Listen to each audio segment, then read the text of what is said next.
Hey, what's going on, Guardians? TBL here. First off, wishing you a very happy red, white, and blue Independence Day. That's right, it is the 4th of July, and we're here to celebrate the independence of America with a bit of a weapon review. And this time around, we are going to be taking a look at the legendary Iron Banner Scout Rifle, Colovance's Duty. Now, this is on sale from Lord Saladin in the Iron Banner right now. You can pick it up by reaching rank 5 with him, and then purchasing it for 90 legendary marks, or just by playing the banner. It drops very frequently. I've seen a lot of them drop, and this is one of the rolls I've gotten. And it's rocking red Dot ORS1, ranged lens RLR5, and the quick draw iron sights. And in this gun's first real perk tree, it's got the always wonderful life support. Middle tree, we've got high caliber rounds, casket mag, and rifled barrel for increased range. And finally, we've got hidden hand to give this gun a much needed boost to its natural aim assist. And that's it for my particular roll of this gun. Again, not really the best. It's got some interesting options there with life support, high caliber rounds, and hidden hand, but it doesn't really have the best options in the first sight tree. You'd really want something like red Dot OAS, or even the true sight iron sights, because again, that's another sight that will give it a much needed boost to its naturally low aim assist. Alright, let's talk a little bit about the gun's natural pros and cons. On the pro side, it is of the highest impact archetype of scout rifles. That means this thing hits really hard. It's like getting hit by a freight train when you get shot by this thing. It's also got fantastic base range.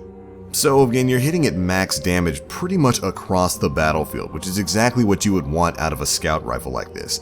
The gun has the potential to be a 3-shot kill in the Crucible, so long as all 3 of those shots are precision. And that might seem great, but it's a little bit harder to consistently do than you might be thinking. Now let's take a look at some of the cons of the weapon. Well, one, you've got some very low stability and very low natural aim assist on this thing. The base aim assist value on Colovance's Duty is 26, and the max it can get is 31. Compare that with other high impact scouts like the Casitas SR4, which starts at 39 and maxes out at 44. Or, Lord forbid, the Jade Rabbit, which starts at a base aim assist of 75 and maxes out at 85 if you use soft ballistics. So in that category, this thing is definitely lacking, but it's still a pretty good PvE gun. In PvP, I actually had kind of a hard time using this thing.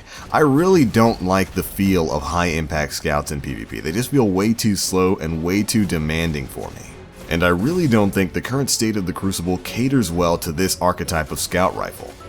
I mean, first things first, sure, it's a 3-shot kill if you're landing all 3 of those precision headshots in every single situation, which even in normal Crucible means is just going to be unrealistic with the way the game's matchmaking works.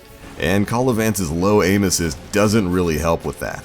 But additionally, if you miss even one of those headshots, the time to kill on this gun shoots through the roof, generally resulting in you losing a lot of gunfights against other popular primary weapons like the Doctrine of Passing, the Hawksaw, or another scout rifle like the Mida Multitool, and I found that to be a serious problem with this gun. It's good, but it's a very demanding type of weapon, again having to land 3 precision shots in every gunfight you get into. Well, a lot of people are going to be hard pressed to do that. Especially for someone like me who's very new to high impact scouts. I don't really use them outside of PvE. But one thing I will say is that this gun absolutely forced me to play in a way where I had to pay attention to the range at which I was engaging my foes. I had to be very conscious of the fact that I wasn't too close to my enemies. I had to stay out of close range and out of mid range from people and just engage at super long ranges where normally people would be using sniper rifles. For this archetype of weapon, it's got kind of what I call an uncomfortable meta. And I'll explain what I mean by that. It kind of compounds the issue of the 3-shot kill precision requirement for optimal use of this gun with the weird sort of range games you have to play in PvP. And it's basically that this gun kind of deals with a conundrum, and that is when and where exactly you're supposed to use it. Now, of course, you're not supposed to be using this gun at close range because you just get melted by stuff like the Doctrine of Passing, shotguns, the Last Word, etc. But at medium range, you're generally going to be outshot by some of the better pulse rifles in the game, the Grasp of Molochs, the Hawksaws, the Suros PDX-45s. I very often found myself being challenged by them at mid-range and generally losing gunfights all over the place because they have less of a stringent kill requirement. You know, for the Grasp of Moloch, you only have to land 3 bursts. And while the optimal time to kill is faster on Colavance's duty than say a Hawksaw or a PDX-45, it felt a lot harder for me to land those 3 headshots than it would have if I were using a pulse rifle myself. And again, if you miss even one of those precision shots, the time to kill on this gun goes through the roof. So that's a definite problem at mid-range. There are just easier guns to use. So that leaves us with long range, which is the range that you're really supposed to be using a scout rifle like this at. And that's really where I found the most success, keeping enemies so far away that their primaries really couldn't do much damage, if any at all, to you, and just trying to pick them off. But it leads itself into the final big problem with this archetype of scout rifle, and that's snipers. At extreme range, this gun is still a 3-shot precision kill, which is great. But the fact of the matter is, it kind of just takes too long to put that damage out. At those ranges, people would rather just whip out a sniper rifle and get an insta-kill headshot on you than sit there with a gun like Colavance's duty and try to plop 3 times in the head. I mean, it's a really interesting problem because again, this gun is super effective at long ranges. But, you know, once you get to ranges like that, you might as well just whip out a sniper rifle and cut down on some of the time to kill.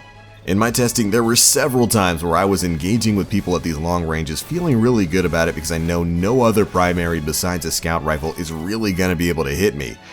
And then just ploop in the middle of my shots, I get sniped, because of course I do.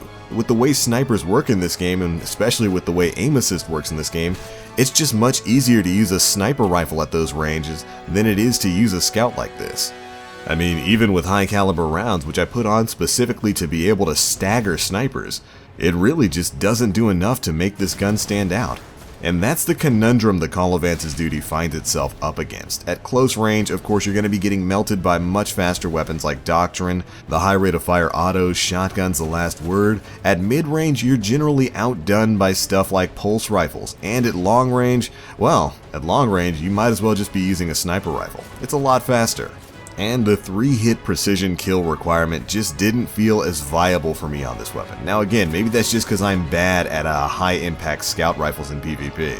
But Colavance's duty did not inspire confidence in me against other Guardians. Again, I love the gun in PvE, I have a great time with it there. But in PvP, it feels like it needs a little bit of help, especially when you've got stuff like the Jade Rabbit, which has that great naturally high aim assist stat of 75, and builds up extra damage if you chain body shots. It just feels like this gun, or maybe this archetype of scout rifle, just needs a little bit of something to help it find its place in PvP. Generally, I don't dislike this gun, I love it in PvE, and I want to like it in PvP. But it's definitely got a lot going against it right now. And at least for now, I'm probably not going to be putting down my Finales Peril or my Last Word or my Soul Stealer's Claw for it.